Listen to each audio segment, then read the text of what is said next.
stop my video so you don't see me waving my hands around. And I am going to share my screen. Okay. And whoops, I gave you, let me get up here. And away we go. Okay. So welcome everyone to this 4-week session on London Parks and Gardens.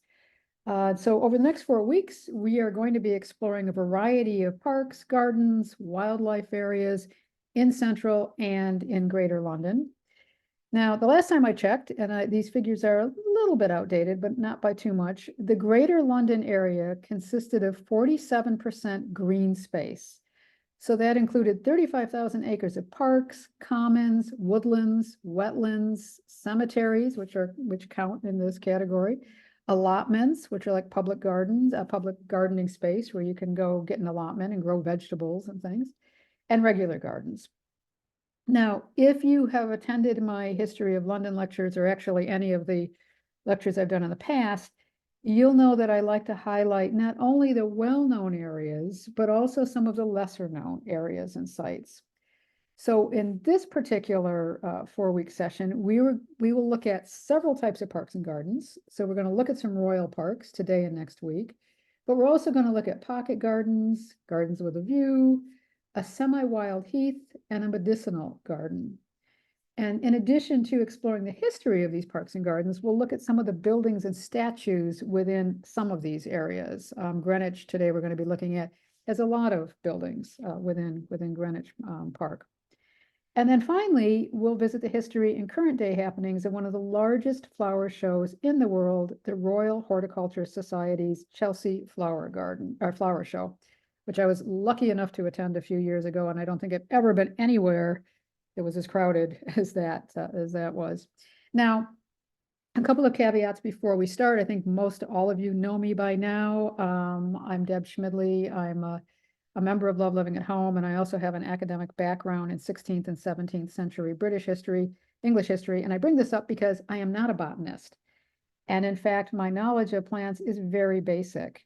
So my academic background is in history, and that's kind of how I'm approaching this course. That said, while I'm much more comfortable lecturing on British history or architecture, I am very familiar with all of these parks and gardens. And we will be talking about the flora and the fauna within each of these sites. But really, this is a historical survey of how these parks and gardens were developed and what to look for them if you visit them today. So I just wanted to give you that little caveat. So our structure, the kind of course format and outline, if you will. So this week and next week, we're going to be looking at royal parks. And then in week 3, we're going to look at what I call urban delights. So these are parks within central London themselves. So places like Holland Park, Lambeth Palace Gardens, the Chelsea Physics Garden, which we'll talk about, and some little hidden gardens, some pocket gardens you might not be familiar with. And then in our final week, we're going to go a little further afield. So we'll go out and visit Kew Gardens, which I'm sure many of you are familiar with, Windsor Great Park, and then we'll come back to central London and look at the Chelsea Flower Show. So that's kind of the way we're going to do this. As usual, this is kind of a slide format lecture. I do encourage participation as much as possible. You can stick questions down in the Q&A.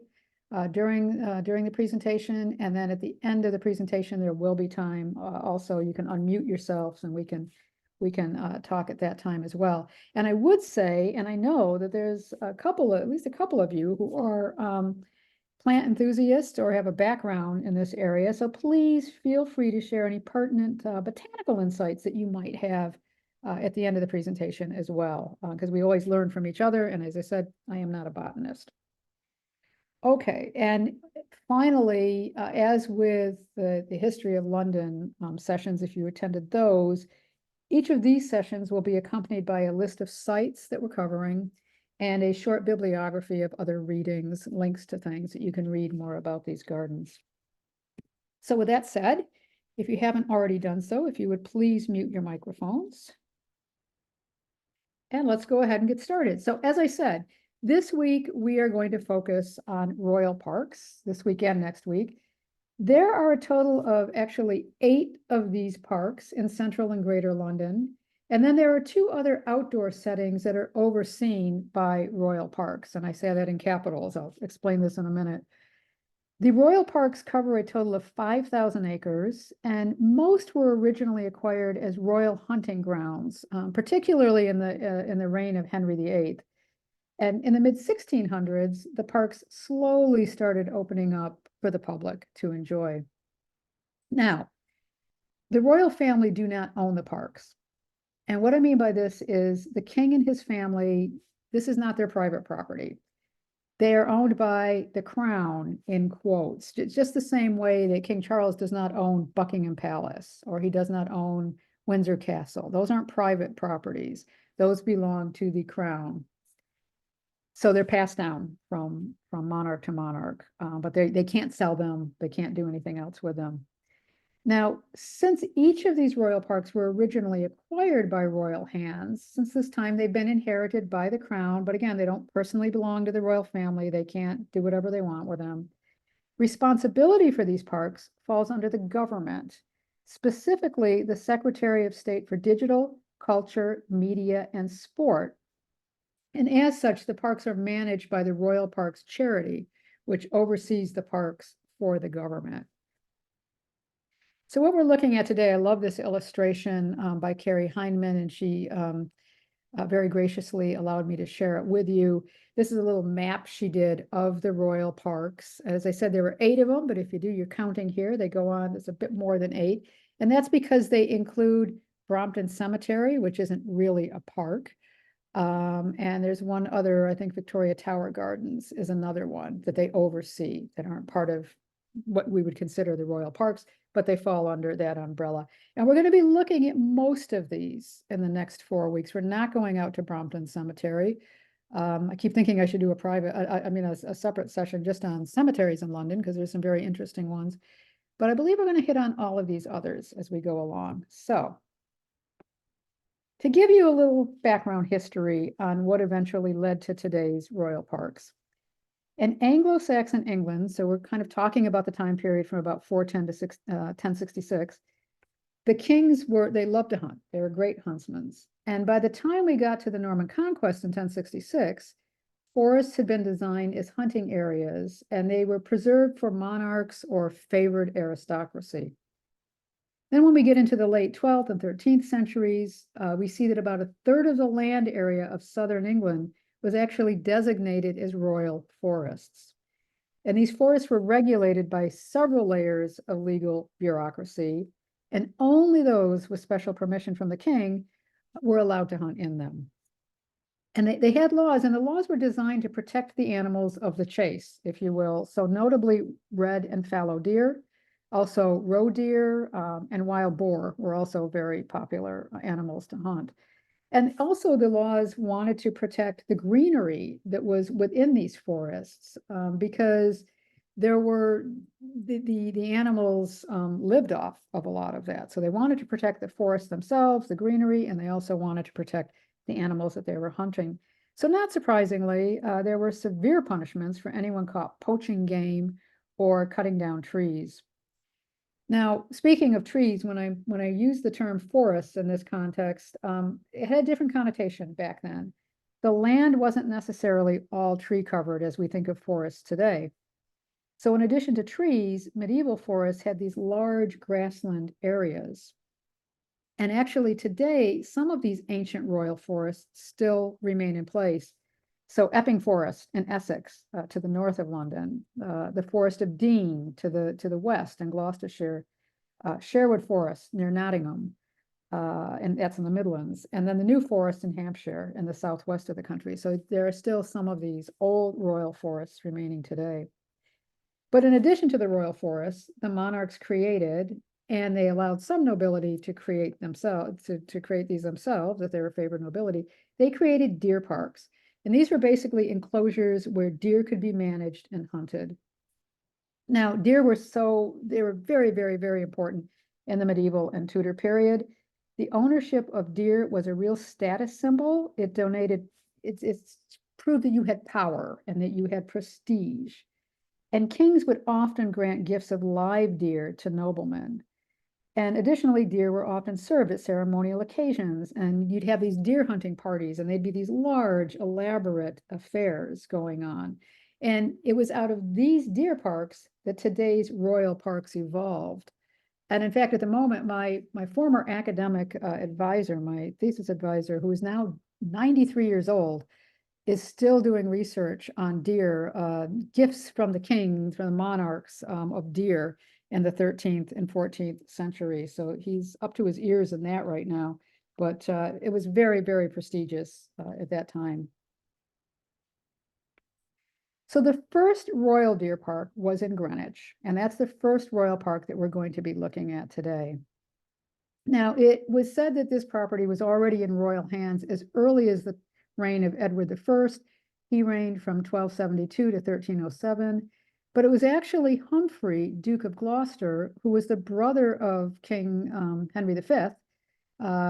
He inherited this land in Greenwich in 1427, and he enclosed it as a deer park. Now, if we jump a little bit ahead to the early 1500s, as I said, Henry VIII, he had quite the passion for wives. He had 6 of them, and he also had a big passion for hunting. So he founded 4 private hunting grounds. In 1529, Bushy Park, which we'll look at next week, that was gifted to Henry, and I say that in quotes, from Cardinal Wolsey, the Archbishop of York and Henry VIII's Lord Chancellor.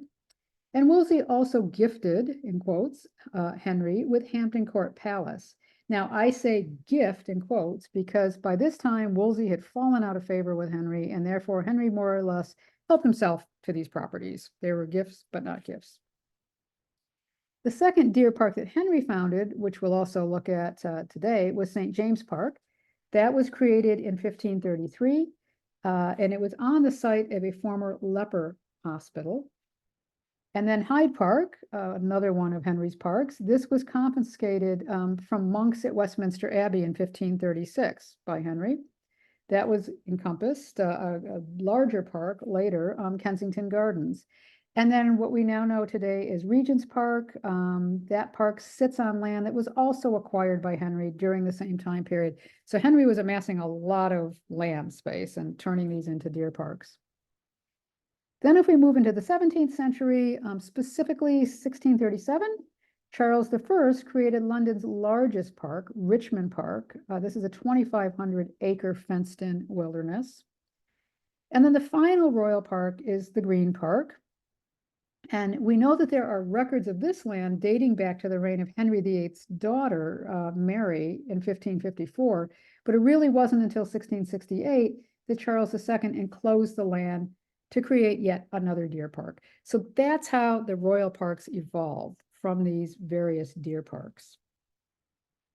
Now, I want to say a little something about deer because 3 of the royal parks today still have deer in them. Greenwich, which we'll be looking at, Bushy, and Richmond. Those 2 we'll look at next week. And there are 2 types of deer in the parks, red deer and fallow deer. Now, red deer are indigenous to Britain, and they're the country's largest land mammals. So a stag, a male stag, can stand 4 feet tall at the shoulder and weigh up to 440 pounds. These are not animals to be messed with. So when you go into these parks, they often warn you, keep your distance, especially certain times of year. It's actually very dangerous to be in the parks at all around them. Stags develop a large set of antlers, and they grow with age. So they start with about 2 points, and then they steadily develop more branches, as they're called. And you can see a picture here from the royal parks of this very magnificent looking beast. But they can reach up to 16 points in most cases. Fallow deer, on the other hand, they were introduced to Britain by the Normans, and they've become the most widespread species of deer in Britain. They're smaller. They're about 2.5, 3.5 feet, and they weigh between 100 and 200 pounds. So very similar to the white-tailed deer that we see in this area around here. Now, the natural plant life provides sufficient nutrients for the deer. They do get supplements. The parks do feed them supplements. They get maize and hay and deer nuts, especially during the winter months. But acorns, horse chestnuts, sweet chestnuts, they form a vital part of the diet of the deer. And these nuts are really important in building up fat reserves for the winter. And that's why now, if you go to these parks, it is forbidden for you to collect chestnuts in the park. So if you see the nuts, you cannot, you can be fined for picking them up because the deer really need them to exist over the winter. Richmond Park is home to about 630 red and fallow deer, and Bushy Park has more than 90 deer and I think 90 red deer and about 140 fallow deer, perhaps. That number may have changed a little bit, but they wander throughout the park pretty freely. And those herds at Richmond and Bushy are regularly culled to control the population. And in fact, right now, the cull is going on at Richmond, so the parts of the park are closed or opened only limited hours because of this. Now, Greenwich, which we're going to look at in a second, they have a much smaller contained herd of both red and fallow deer. Now, although the parks were the private purview of the crown, after Charles I was ousted from the throne and beheaded in 1649, there was this period, an interregnum period, where there was no monarchy. And again, if you went to the History of London lectures, or perhaps when I was talking about the Stuarts, I did a talk on the Stuarts, you might remember this. So at this time, the country was overseen by a Lord Protector, Oliver Cromwell, and he took the parks under government control. He cut the trees for firewood, but he also began allowing access to the land for the public to come in. And this idea of public access to the parks really started taking hold at this time, but it wasn't really until the Crown Lands Act of 1851 that we saw legal codification providing public access to the parks. And then another piece of legislation related to the parks was the Parks Regulation Act of 1872, and this gave the parks their own dedicated police force. And this was due in part to the number of protests that were taking place and still continue to take place in some instances in the royal parks, particularly Hyde Park. And we'll talk about that later in these sessions. The royal parks and the land they rest on also have a bloody history. One corner of Hyde Park today was commonly used for executions in the 12th to 16th centuries. And you can see this plaque in the ground here that denotes that. The Tyburn tree was actually a large gallows, not a real tree, but a gallows for hanging. Many royal parks, and the Green Park in particular, became popular sites for dueling in the 19th century. The royal parks have also played a role in military history. So the photo that you see here is an anti-aircraft guns in Richmond Park. During World War I, the parks were used for recruitment rallies, for transport staging posts, for aerial defense, and for temporary barracks. And many injured soldiers who came home during World War I were cared for in the Star and Garter home, which was actually built by the gates of Richmond Park. We saw trenches dug in Kensington Gardens, and St. James Park Lake was drained to build government offices. Flower beds were converted to vegetable patches. This all took place during both wars. In World War II, the park served very similar functions, again, as they did in World War I. They housed air raid shelters, and they provided barracks for American soldiers in Richmond Park. But first and foremost, the royal parks were, and they still are, places of pleasure. So during the Great Exhibition of 1851, the Crystal Palace was built in Hyde Park for that exhibition. In 1919, 17-year-old Sylvia Boyden became the first female British parachutist, and she landed in Richmond Park. And there have been many, many large-scale concerts and celebrations in Hyde Park and some of the other parks, mostly Hyde Park, including a Rolling Stones free concert in Hyde Park in 1969, and this is a picture of the crowd that attended that concert. So, hunting, strolling, executions, military operations, protests, celebrations, the royal parks have seen it all. So let's start talking about the parks themselves. And as I said, we're going to start with Greenwich Park. It's 183 acres. Greenwich and St. James Park are rivals for the title of the oldest enclosed royal park in London. Greenwich is a little bit outside of central London, I guess you could say. So St. James dukes it out with them because they say, we are in central London, we're the oldest enclosed.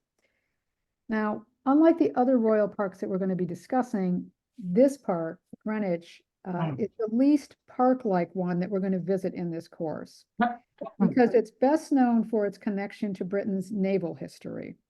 So it's not as much of a park and garden as some of the other ones we're going to look at. But that said, there are acres of grounds that you can wander around, and there are a few gardens that you can visit within the park. So we're going to look at those. And here's just to give you an idea. Here's kind of a map of Greenwich, and we're going to be looking at several of these things. The observatory, the prime meridian. We're going to go down and look at Cutty Sark and the museum here, but we'll wander around the gardens as well, just a little bit. So the park itself. The area of Greenwich has been settled by people for thousands of years. We know this because early stone tools have been found in the park, as have remains of important Roman buildings and an Anglo-Saxon cemetery as well. So we know that there's been a settlement here for a very long time. The Danes occupied Greenwich several times in the early 11th century, and they raised protective earthworks in what is now the park. And then after the Norman conquest, the area became a large manor, a manor in the sense that it was a landed estate with a feudal lord living there. But as I said before, the land was inherited by Humphrey, Duke of Gloucester, who was the brother of King Henry V. He inherited it in 1427, and he enclosed the park, and he built a defensive tower on the hill. That's where the Royal Observatory now stands. And he also built a riverside palace called Bella Court. Bella Court, that site is now occupied by the old Royal Naval College. Now, this area was also strategically important because it had clear views over the Thames, and it encompassed a Roman road, a main route from the east into London itself. So Duke Henry died in 1447, and at that time, Margaret of Anjou, the wife of Henry VI, she enlarged Bella Court, and she dubbed the residence the Palace of Placentia, or the Pleasant Place. The Palace of Placentia later became known as Greenwich Palace. It was very, very popular with the Tudor monarchs. The Tudors, again, that time period was 1485 to 1603. And the first Tudor king, Henry VII, he enlarged the palace, and he faced it in the very popular red brick of that time period. So whenever you see Tudor architecture, it's usually that red brick. So he faced it, very Tudor looking. And then his son, Henry VIII, he was born at Greenwich Palace. He spent most of his time there, much of his time there. He actually wandered around. He had a lot of different palaces, but he liked Greenwich. He married two of his wives there, his first wife, Catherine of Aragon, and his fourth wife, Anne of Cleves.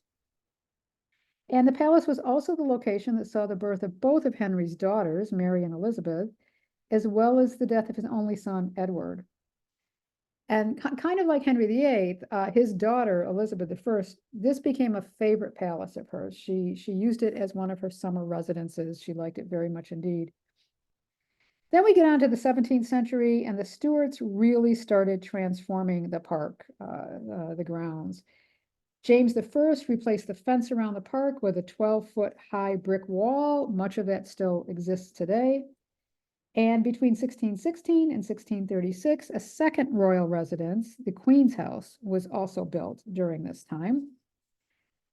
Now, despite being one of the most important Tudor and Stuart residences, the Palace of Placentia, Greenwich Palace, whatever you want to call it, fell into disrepair during the English Civil Wars. And again, this is the time period during which Charles I lost his head, and there were several years with an interregnum period with no monarchy. So during this time, the palace, its life was used as a cookie factory at one point, and it later became a prisoner of war camp. It was subsequently demolished. And in the 1660s, with the restoration of the monarchy, we've got Charles II on the throne. He demolished the remains of the old Tudor palace. Most of it was pretty much knocked down by then anyway, and he buried the foundations. But as we're going to see later, traces of that old palace have been discovered. So you can still see a few remains of those. Charles II also remodeled the park, and he did it in a more formal design because he had been in exile in France during this interregnum period. And he was really taken with these kind of formal gardens that he saw in France. So he redesigned the park to make it look more formal, and he also created the Royal Observatory. And then, as we'll see, subsequent monarchs were really also involved in the creation of charitable institutions and museums within the park. So today, Greenwich is a UNESCO World Heritage Site. It's the setting for several historic buildings, including many that we're going to look at today, the Royal Observatory, the Royal Naval College, the National Maritime Museum, the Queen's House, and we'll also take a peek at the Prime Meridian and the Cutty Sark. But before we get to those, like I said, there are some gardens here. So let's talk about those a little bit. There are various flora and fauna that you can see. So this really lovely space, this was designed in the 1890s, and it's really a showpiece of Greenwich Park. They have these beautiful cedar trees and tulip trees and seasonal beds of spring and summer flowers. So it feels very much like this kind of quintessential Edwardian garden. There's also a little lake here, and there's a deer park viewing area, so you can look down on the deer. Now, during World War II, enemy bombers followed the line of the River Thames to find their targets as they were coming into London. And for that reason, anti-aircraft guns were set up in this park. And some of the trees in this garden had their tops cut off. And that was to give the guns a better field of fire. And so today, if you walk around, you might still see some trees with slightly strange shapes, and that's because their tops had been cut off during World War II. There's another view of the garden. It's really quite lovely. There's also a rose garden. This was planted in, originally planted in 1960, 1961. Then it was enlarged in the early 1990s. And at that time, they enclosed it in a yew hedge around it. And the beds are laid out in kind of a semicircular design, and they're planted with predominantly hybrid tea and floribunda roses. A little close-up of some of the flowers. This spot is quite interesting. This is the Queen's Orchard, and here you can find a number of heritage fruit trees, including apples, pears, cherries, plums, peaches, apricot, nectarine, quince, and medlar, which is a member of the rose family. Medlar, this dates all the way back to Roman and Greek times, that type of plant. Now, these trees that they're there today were planted in 2011, but a lot of their most of their varieties date back to the 1500s. And as I said, medlar goes even further back. Medlar was around in the Roman times. And there's just another picture of the Queen's Orchard. There's also an herb garden. As you can see, it's rather formal in its layout. It has culinary herbs, and they're enclosed in these boxwood hedges.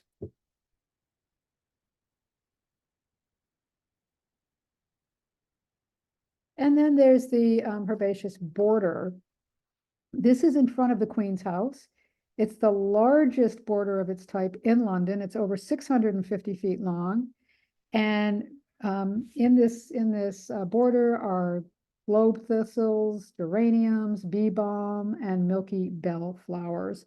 And it was redesigned in 2013, originally created in 1925, but then they redesigned it more recently. And there's just another shot of it. So I mentioned the deer before. There have been red and fallow deer at Greenwich since the time of its enclosure. Now, they used to be able to roam freely through the park, as they do at Bushy and Richmond today. But today at Greenwich, they're confined to an area called the Wilderness. And as I said before, if you go to the flower garden, you can view them from the flower garden, but you can't get too up close and personal with them. Okay, let's move on to look at some of the more famous features of the park, kind of moving away from the horticultural. And we're going to start with the Queen's House. The architect Inigo Jones was commissioned to design this new Palladian-style building. It was the first of its kind in Britain, and he was commissioned in 1616 by King James I's wife, Anne of Denmark. Supposedly, this house was a gift from James to Anne it was his apology to Anne because he swore in front of her after she accidentally killed one of his favorite dogs during a hunt. So we're told. So he gifted her with, okay, you can build your queen's house. But unfortunately, Anne never lived to see the house finished. She died in 1619. So the house was far from finished at that time. And it wasn't until 1629 when James's son, Charles I, gave Greenwich to his wife, Henrietta Maria. And then she started work on the building again on the Queen's house. It was completed around 1636. It's considered remarkable for its break with the traditional red brick Tudor style of building. Remember I said Henry VII had faced the Palace of Placentia with these red bricks to make it look Tudor. So this was really a step away from what people were used to. It's known for its very elegant proportions and the high quality of its interiors, and it is said to be the first fully classical building in England. It was used by members of the royal family until 1805. At that time, George III granted the Queen's House to a charity school for the orphans of seamen. And the school was called the Royal Naval Asylum. This school stayed in place until 1933, and then the school moved out to Suffolk at that point. And then it was taken over by the National Maritime Museum in 1934. And in 2016, the house was renovated at the cost of about £3 million. So if you peek inside, one of the showcase, the premier things about this house is the tulip staircase. It's this very sweeping, beautiful, it's one of the original features of the house. It's this ornate wrought iron structure, the first geometric self-supporting spiral staircase in Britain, they tell us. And this picture doesn't do it justice. It really is quite breathtaking. And the National Maritime Museum is housed in the Queen's House today. So Greenwich has been home to a naval-based art gallery since the early 1800s. But the idea for a National Maritime Museum actually dates back to about 1927. There was a public appeal launched by the Society for Nautical Research to develop a national naval and nautical museum. It took 10 years. But this museum was opened by George VI on the 27th of April, 1937. And the name of the museum, it's not that it's that original a name, but it was supposedly the name was suggested by Rudyard Kipling. Now, since then, it has grown to have the most important holdings in the world on the history of Britain at sea. So there's maritime art, there's cartography, there are manuscripts, official public records. So they've got quite a library and archive. Ship models, and you can see some of those ship models hanging in the background, and ship plans as well. It's jam-packed with all kinds, anything and everything you can think of related to maritime history in Britain you can find here.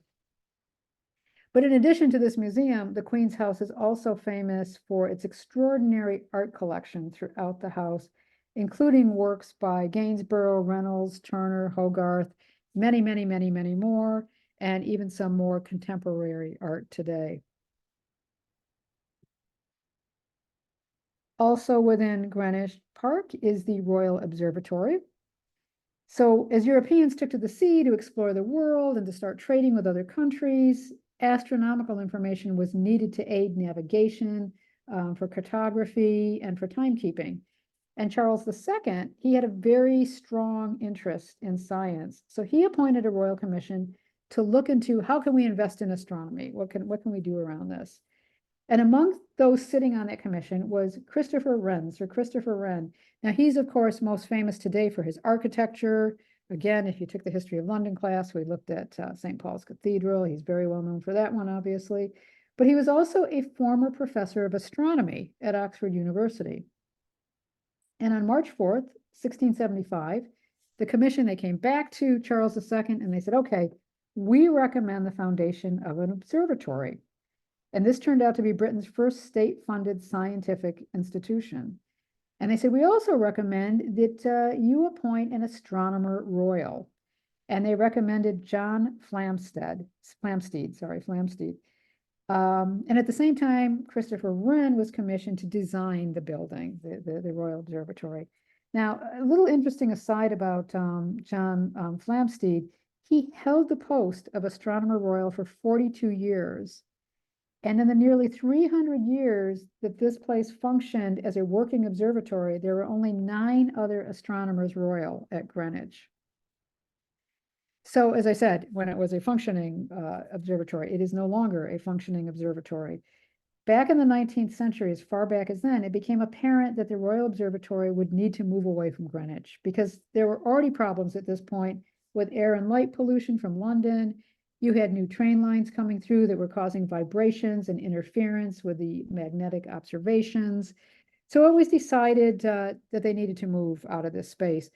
But the move was delayed by the Second World War. And during that time, actually, the building did sustain bomb damage. But finally, it was resettled in Sussex. It was moved out of London. After major renovations and investment money invested into this, the Royal Observatory reopened in 2007. It now has a state-of-the-art galleries. It has a really great education center. And at the same time, the Peter Harrison Planetarium was opened on the grounds. So today you can go in and it features instruments that are remounted in their original locations. And really what it is, it's kind of giving you this timeline of a working observatory throughout the 18th and 19th centuries, even a little before that, 17th, 18th, and 19th centuries. So well worth a visit. And I mentioned the old Royal Naval College. This was built on the site of that old Greenwich Palace that we discussed earlier. This is very Baroque in design, again, designed by Christopher Wren with some assistance from the architect Nicholas Hawksmoor. Now, in its time, it saw life first as a royal hospital and then later as the Royal Naval College.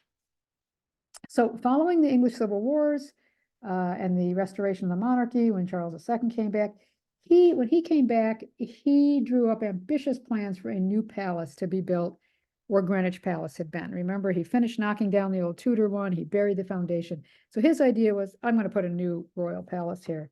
But finances and enthusiasm waned after only one wing of this was built. So in 1694, so nothing happened with it, it kind of sat there. And then in 1694, King William III granted by royal warrant the site of this for a charitable institution for naval veterans. And this was in accordance to the wishes of his late wife, Mary II. So they renamed this the Royal Hospital for Seamen, and it became an institution for them. It wasn't really a hospital per se, it was more of a retirement home. At its peak, it housed over 2,700 naval veterans. Most of them had been invalided out of the Navy after sustaining injuries. All of the men admitted to the hospital had fallen on hard times. The majority of them came from poor backgrounds, so they didn't have the means to save for their old age. The last of these Greenwich pensioners, as they were called, they left this site in 1869. By that time, the Navy had decided to pay pensions directly to the sailors instead of funding them this way. In 1873, the Naval College in Portsmouth took over the building, and the Royal Naval College was born. Now, over the years, it provided state-of-the-art training for about 27,000 officers from Britain and beyond, or people who would become officers, I should say, promising officers from Britain and beyond. But then, you know, the Navy kept transitioning, so they transitioned from sail to steam power. And then in 1983, the government decided to amalgamate the training of armed forces. So instead of having separate training facility for the Navy, they just wanted to bring it all together. The Navy vacated the premises in 1997, and then the following year, this building opened its doors as a visitor attraction. And this is what everybody comes to see if they come to this building. This is the masterpiece of this structure. It's called the Painted Hall. It boasts one of the most spectacular Baroque interiors in Europe. That's their claim. If you've been to southern Germany or Austria, that's quite a claim to make because there are quite some elaborate Baroque interiors in those countries. But that's what they claim, and it is quite jaw-dropping. It covers over 40,000, I think, 40,000 square feet. And it really reflected the importance of the new Royal Hospital's main hall. Now, originally, it was intended as a dining hall for these naval pensioners. but it soon became a ceremonial space, and it was open to paying visitors. It was reserved for special functions, including the lying in of state of Lord Nelson in 1806. And from 1937 to 1997, it's functioned as a dining space for the trainee officers in the Royal Navy. So just imagine eating in this splendid setting. And splendid it is. This incredible ceiling and wall decorations that you can see, these were conceived and executed by the British artist Sir James Thornhill. This is an epic, epic painting scheme. They call it the Sistine Chapel of the UK. It took 19 years from the start of the commission to its completion in 1726. He used what was called illusionistic architecture and steep perspective, and these were things he picked up from Italian Baroque painting. And his work on this earned him a knighthood and quite a nice amount of money in his pocket to boot. Now, his painting draws on a cast of around 200 figures, and it tells this incredible story of political change, scientific and cultural achievements, naval endeavors, and commercial enterprise. And the characters that he includes in here are a mixture of allegorical, mythological, historical, and contemporary figures at that time. There are portrayals of members of the royal family. There are classical gods, including Apollo on his sun chariot. There is a representation of nature in human form. So there's the human representation of the River Thames, for example. And every figure in this ceiling and on these walls has a meaning and a reason for being there. It's all very, very deliberate. Now, Thornhill painted this huge work, both as a celebration of British sea power, but it was also a giant piece of propaganda, basically to establish the Dutch Protestant claim to the English throne over the Catholic House of Stuart. This came about as a result of what was called the Glorious Revolution. At that time, there was a Catholic king on the throne, James II, for reasons I'm not going to get into here, but you can go back and find all the other videos on the Love Living Home YouTube channel. I talk about this in the History of London course, and I also talk about it in the Stuart lecture that I gave. At this time, the government decided we don't want this Catholic king. So they invited William of Orange, the Dutch William of Orange, to come on over and take over our country, basically invade the place. He did. It was pretty much a bloodless revolution. That's why it was called one of the reasons it was called the Glorious Revolution, but it was pretty bloodless. James did not lose his head. He just went into exile. But William of Orange was also married to the woman sitting next to him. You see them portrayed here in this painting, Mary II, and she was actually the daughter of James II. So they ruled jointly. So this was a big propaganda piece to also say, look how wonderful everything is. You know, our Protestant saviors have come to save the country from these Catholics. But there are a couple of less familiar faces that show up in Thornhill's masterpiece. I love this one. This is John Worley. John Worley was at sea for 70 years, and he was one of the first pensioners when the hospital opened. And he was also quite the character. So he didn't even come to the hospital until he was in his 80s.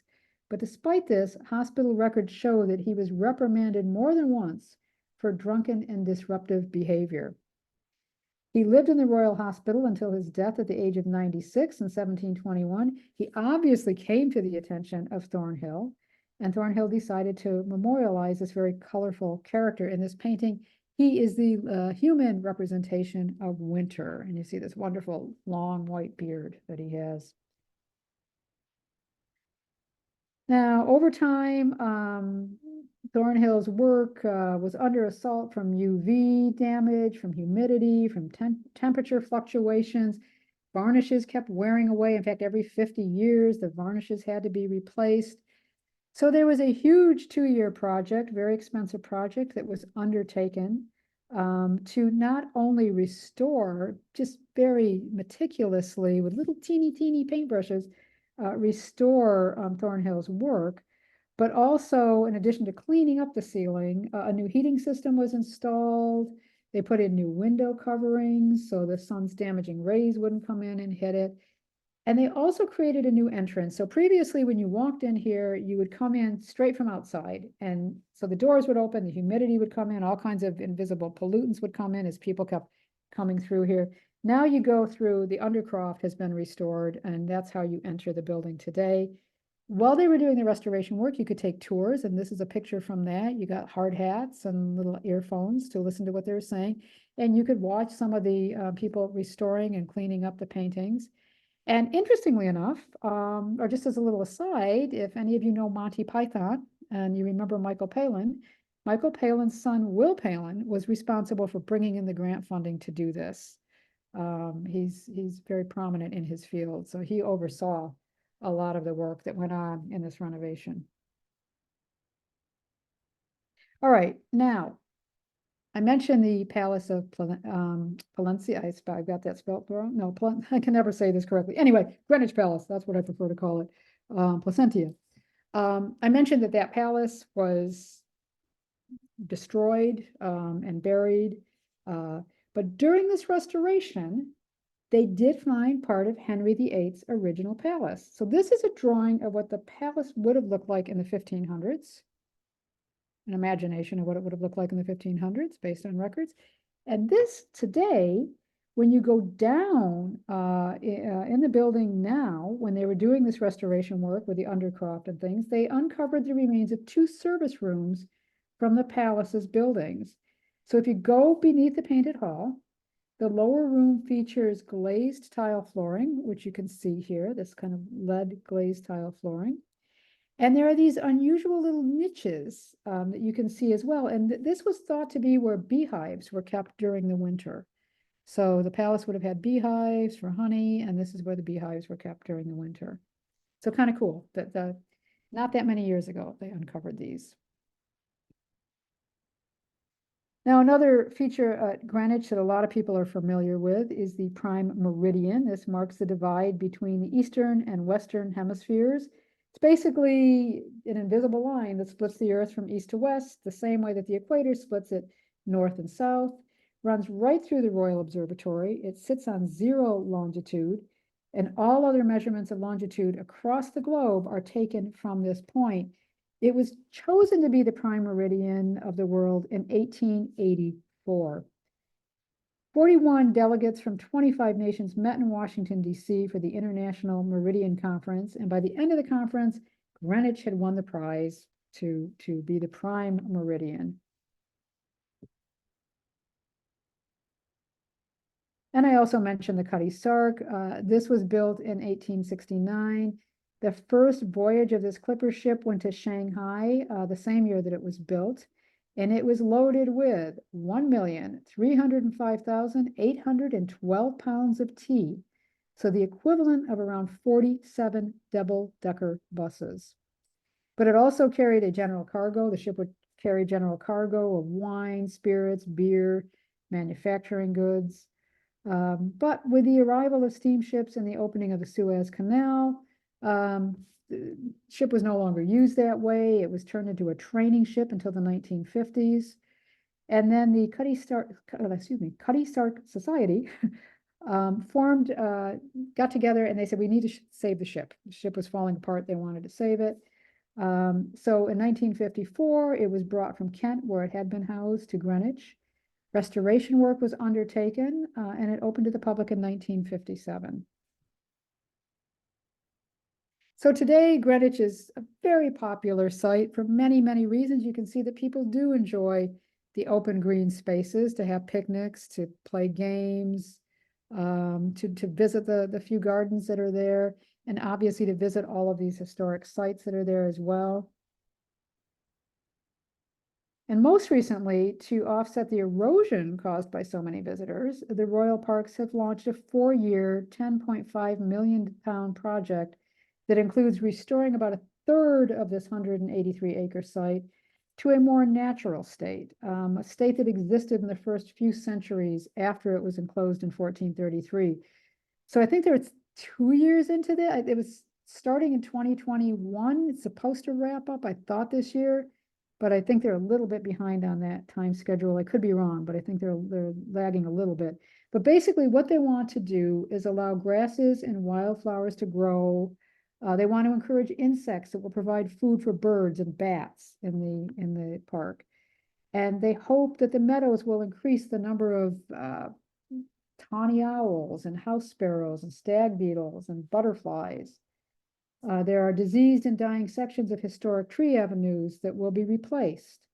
And this is going to recreate the original Baroque design commissioned by Charles II. So a very interesting combination of taking it back to a more naturalistic setting, but also perhaps recreating these Baroque designs that Charles II had in place as well. So it'll be very interesting to see how this continues to progress and what it looks like when they're finished.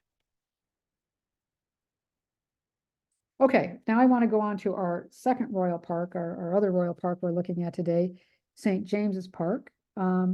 This is the oldest royal park in central London. It's surrounded by three palaces: Westminster Palace, which we now know is the Houses of Parliament, St. James's Palace, and of course the best known Buckingham Palace. And here's a map to just kind of give you an idea. You can see St. James's Palace there, Clarence House, that's where King Charles still lives. He did not move into Buckingham Palace. You got Westminster over here, or the Houses of Parliament. So this is a view in 1794, but before that time, as I said earlier, this was one of Henry VIII's parks. It was the name was taken from a leper hospital, St. James the Lesser, that was built on this site in the 13th century. And then sometime, we know, after 1449, not sure how this came about, but custody of the hospital was granted to the newly founded Eton College.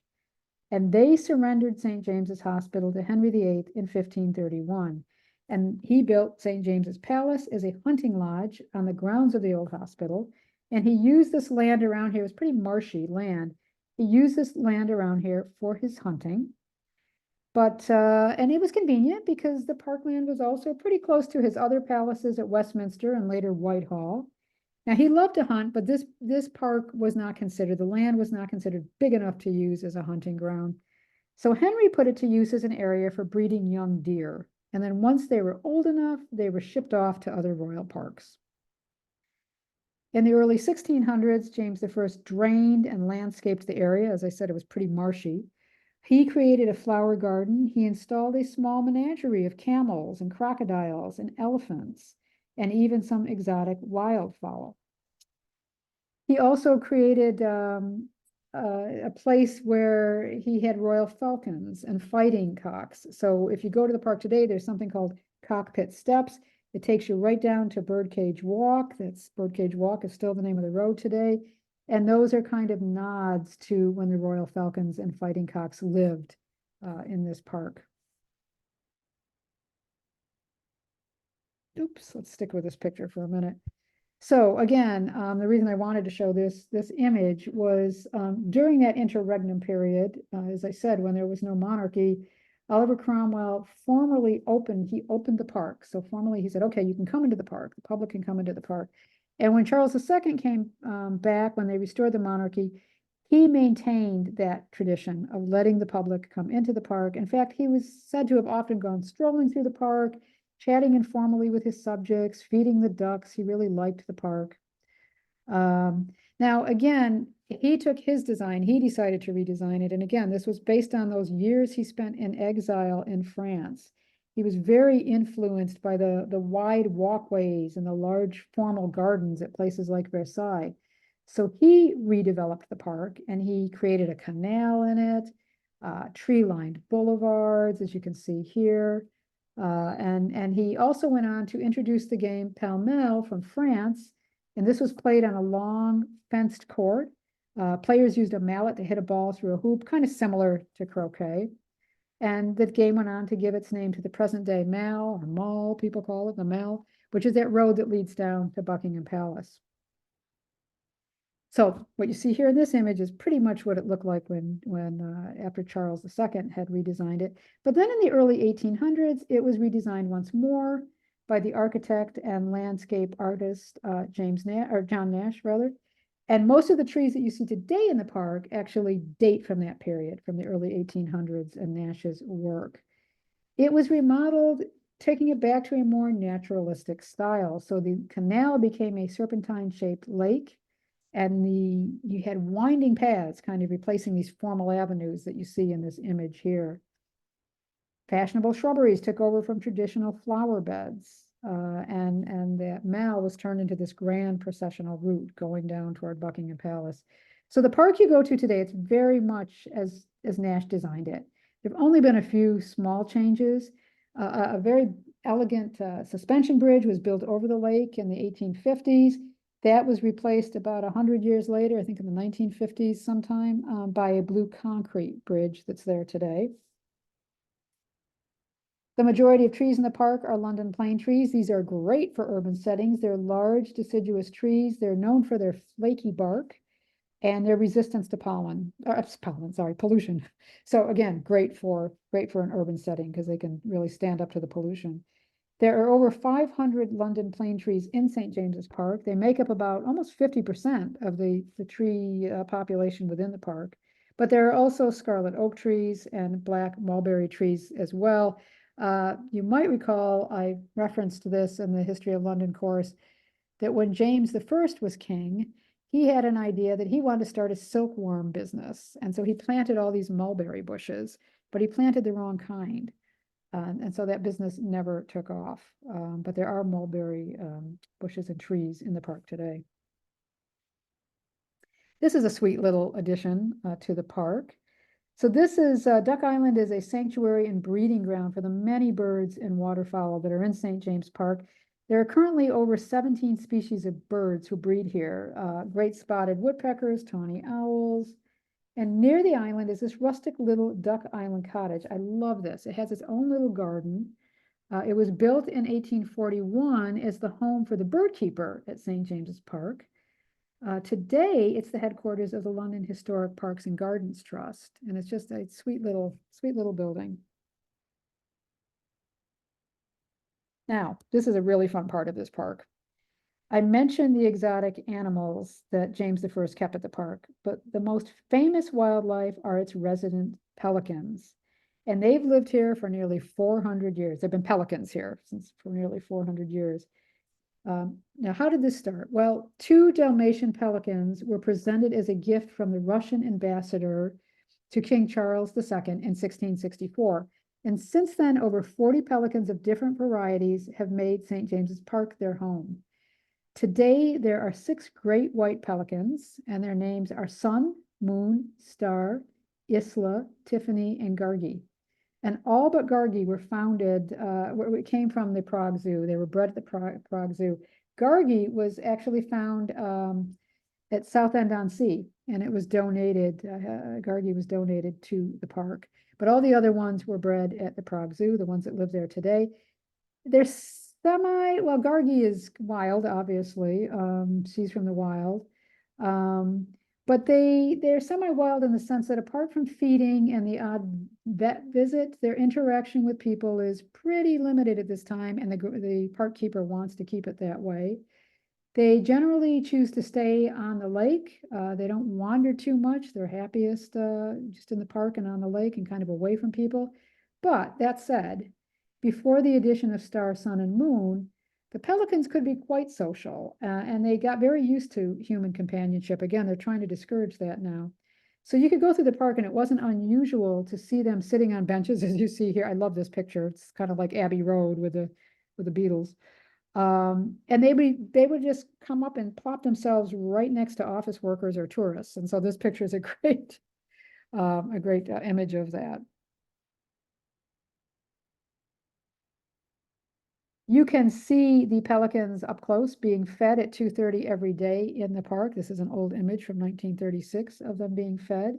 But again, when they're not being fed, their favorite hangout is Pelican Rock, which is in the middle of the lake. They like to hang out there. Now, they have been known to cause controversy and debate from time to time, and there's quite a couple of very silly things that went around about these pelicans.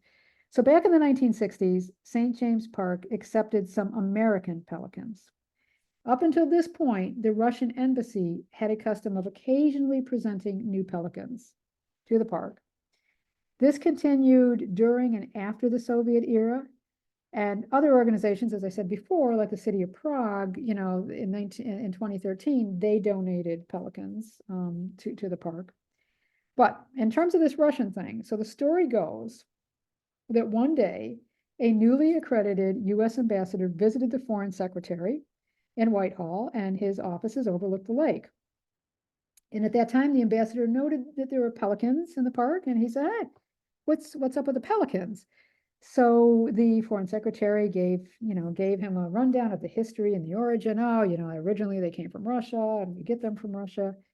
Well, determined not to be upstaged by the Soviet ambassador, the American ambassador announced that he too would be presenting some pelicans, American ones, to grace the lake.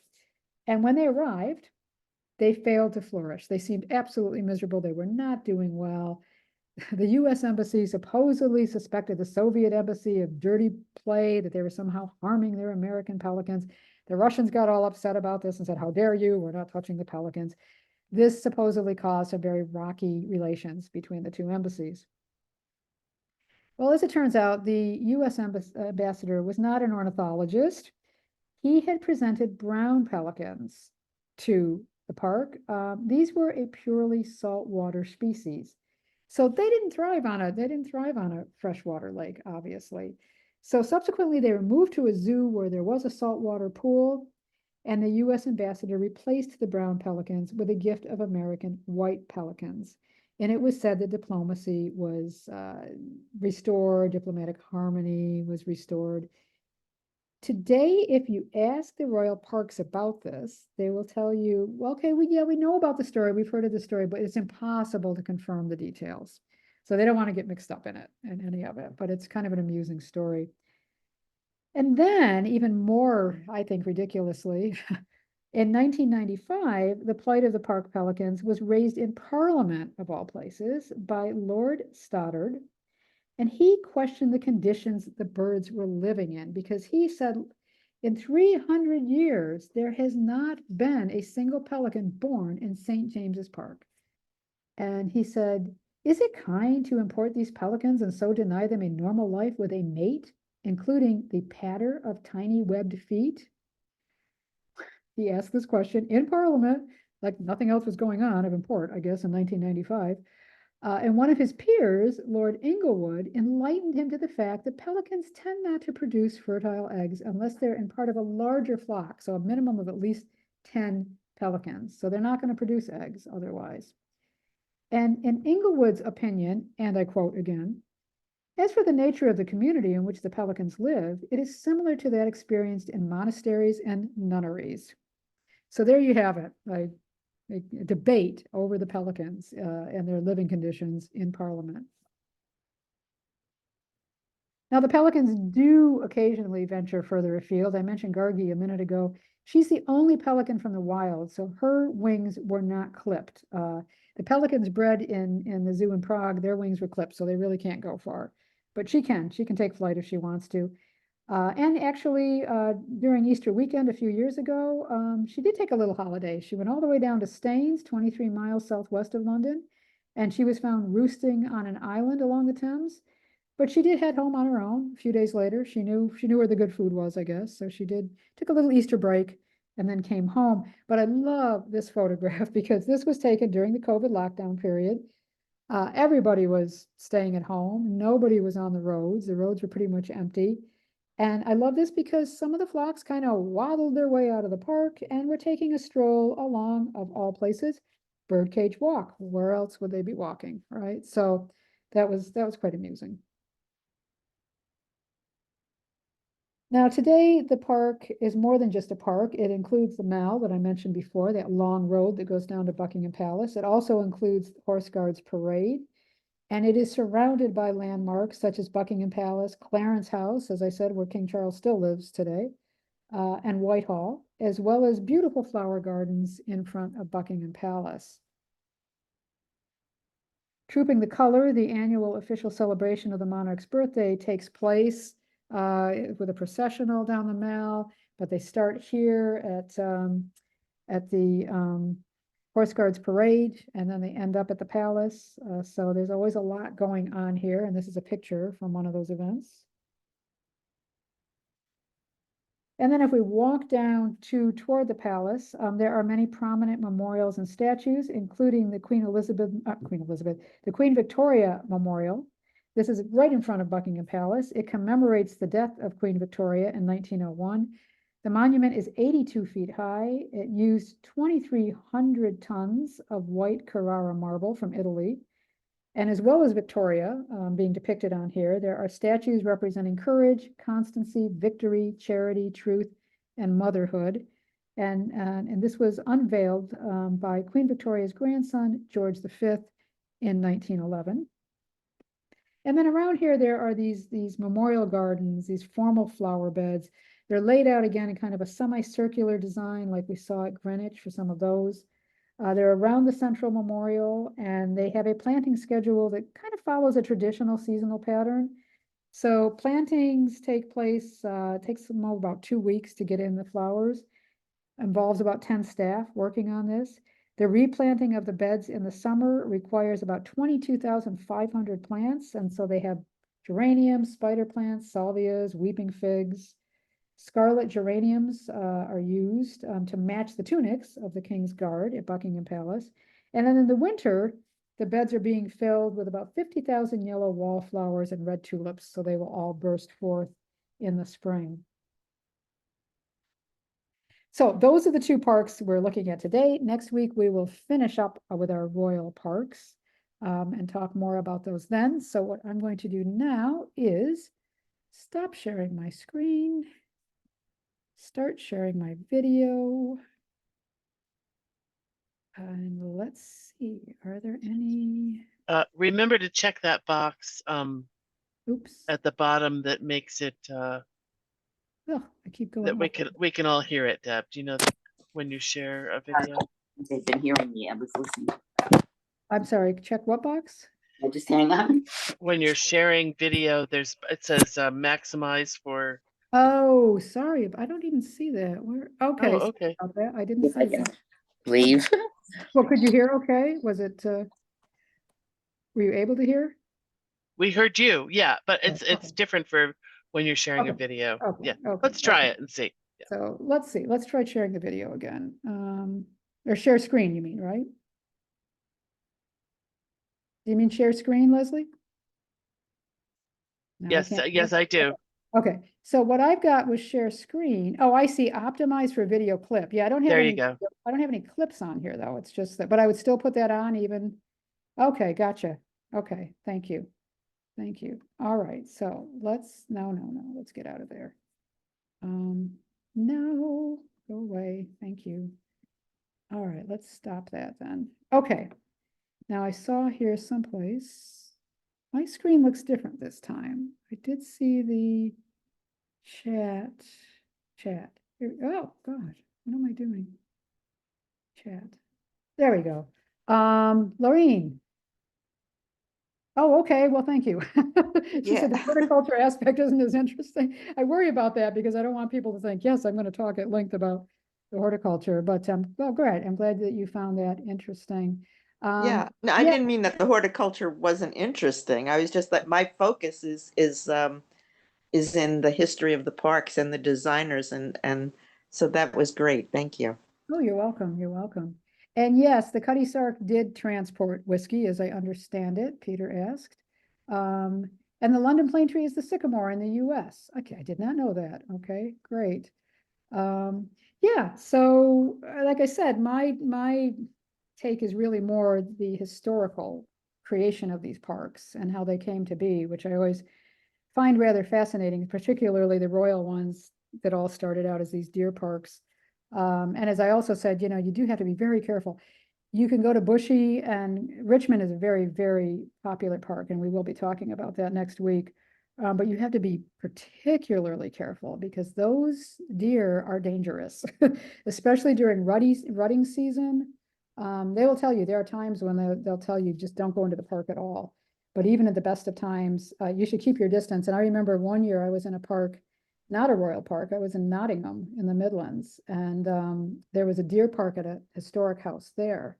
And a friend and I were walking through the park, and it was a big, huge, wide open space. And all of a sudden, this stag was almost directly in front of us. And there were big, again, brick walls around the property. And I just remember like looking at this stag and we're like, okay, how fast can I scale that wall? It was like, please don't charge us. He did not, luckily, but it was quite, it made your heart beat fast. And every year on my birthday, because it was my birthday the day we were walking through that park, and every year on my birthday, this person gently reminds me, remember your birthday surprise of the stag? I'm like, yes, and I live to tell the tale. So yeah, you do have to be careful in those parks. Other questions or comments? Anything anybody has? I will tell you that, as I said before, in terms of the deer, they do cull them. They do not administer contraceptives to them. That question has been asked before. So they said, particularly, they're free living. They live in the park surrounds them. So they don't give them to wild animals. So they don't, sometimes you can dart animals, put darts in them. They don't do that. They don't put them in their feed. They don't do anything. They do have veterinary advisors. So they monitor what's going on at all times with the deer population. And like I said, they do have to cull them annually from time to time. Okay, so if there are no other comments or questions, I will leave it there and see you next time. I hope if you haven't already gone out and enjoyed this glorious day, please do so, because it's really quite nice and warm out there. And I will see everybody next week then. Thank you so much, Thanks, Deb. Deb. You're welcome. Have a good rest of your week. Bye. Bye-bye.